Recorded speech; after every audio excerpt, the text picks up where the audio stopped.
যে এই বিশ্ববিদ্যালয়ের সাথে এই জোবরাবাসীর সাথে যে অনাকাঙ্ক্ষিত ঘটনা ঘটেছে, এটার জন্য বিশ্ববিদ্যালয় প্রশাসন আন্তরিকভাবে দুঃখ প্রকাশ করছে এবং বিশ্ববিদ্যালয় প্রশাসন সার্বিকভাবে চেষ্টা করেছে এই বিষয়টাকে অত্যন্ত সুন্দরভাবে সমাধান করার জন্য। কিন্তু বিভিন্ন স্টেক হোল্ডারের কারণে বিভিন্নভাবে ছাত্ররা এবং এলাকাবাসী উত্তেজিত হওয়ার কারণে পরিস্থিতিটা আমাদের নিয়ন্ত্রণের বাইরে চলে যায়। পরবর্তীতে আমাদের সেনাবাহিনী, র্যাব, পুলিশ প্রশাসন সহ জেলা প্রশাসনের সার্বিক সহযোগিতা নিয়ে এই পরিস্থিতি সন্ধ্যার মধ্যেই এটা নিয়ন্ত্রণে আসে। আমরা বিশ্ববিদ্যালয় প্রশাসনের পক্ষ থেকে আমরা জানিয়েছি যে এটি বিশ্ববিদ্যালয় প্রশাসন পরবর্তী পরামর্শ না দেওয়া পর্যন্ত এখানে এই এলাকাতে 144 ধারা বলবৎ রাখার জন্য এবং সেনাবাহিনী এবং যৌথ বাহিনী আমাদেরকে এই পরবর্তী বিশ্ববিদ্যালয় প্রশাসন যতক্ষণ না পর্যন্ত না বলে ততক্ষণ পর্যন্ত যাতে করে এই এলাকাতে আমাদের শান্তি শৃঙ্খলা রক্ষার্থে যৌথ বাহিনী কাজ করে, এটির জন্য বিশ্ববিদ্যালয় প্রশাসনের পক্ষ থেকে অনুরোধ জানানো হয়েছে।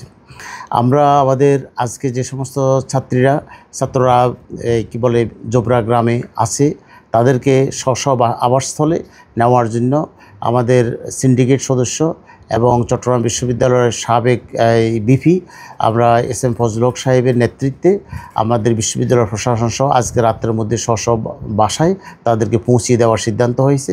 যে সমস্ত ছাত্রছাত্রীরা কোনোভাবেই ওখানে থাকার যদি কোনো অবস্থা না থাকে, বিশ্ববিদ্যালয় প্রশাসন ছাত্র হল এবং ছাত্রী হলগুলো এটা উন্মুক্ত রাখবে যাতে করে আমাদের শিক্ষার্থীদের কোনো সমস্যা না হয়।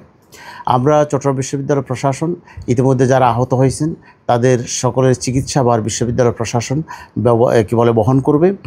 আমরা এই পুরো ঘটনার জন্য বিশ্ববিদ্যালয় প্রশাসনের পক্ষ থেকে একটি তদন্ত কমিটি গঠন করার সিদ্ধান্ত গৃহীত হয়েছে এবং বিশ্ববিদ্যালয়ের মধ্যকারে এবং জোবরা এলাকাতে যে সমস্ত মালামাল লুণ্ঠন হয়েছে এই বিষয়গুলো, লুণ্ঠিত মাল কিভাবে ফেরত নেওয়া যায় সেই বিষয়েও সিদ্ধান্ত গৃহীত হয়েছে। আমরা চট্টগ্রাম বিশ্ববিদ্যালয় প্রশাসনের উদ্যোগে এলাকাবাসীর সাথে একটা সৌহার্দ্যপূর্ণ পরিবেশ যাতে আমাদের ছাত্রছাত্রীরা এবং বিশ্ববিদ্যালয়ের স্বাভাবিক কর্মকাণ্ড পরিচালিত হয়, এই জন্য একটা শক্তিশালী কমিটি গঠন করা হয়েছে এবং এই কমিটিতে দায়িত্বে থাকছেন আমাদের চট্টগ্রাম বিশ্ববিদ্যালয়ের মাননীয় vice chancellor administration professor doctor Kamal উদ্দিনের নেতৃত্বে। সেখানে এস.এম. ফজলুল হক সাহেব সহ এলাকার গণ্যমান্য ব্যক্তিরা এবং ছাত্র প্রতিনিধিদেরকে নিয়ে একটা কমিটি গঠন করা হয়েছে। এখানে ওসি সাহেব থাকবেন, আমাদের ইউএনও সাহেব থাকবেন, আমাদের প্রশাসনের সকল স্তরের লোকজন থাকবেন, যাতে করে এই এলাকার সাথে বিশ্ববিদ্যালয়ের সম্পর্কটা কোনোভাবেই নষ্ট না হয়, এটাকে আরও সমুন্নত কীভাবে রাখা যায় সেই জন্য আমরা এই কমিটি কাজ করবে। আগামীকাল দুপুর 1টার সময় এই কমিটির প্রথম বৈঠক আহ্বান করা হয়েছে। আমরা আশা করব এই কমিটির মাধ্যমে আমাদের এই এলাকার সাথে আমাদের সম্পর্কটা বিশ্ববিদ্যালয় প্রশাসনের আগের চাইতে অনেক বেশি উন্নত হবে এবং আমরা এই এলাকাবাসী বিশ্ববিদ্যালয় প্রশাসন শুরু করে সকলের সার্বিক সহযোগিতা কামনা করছি।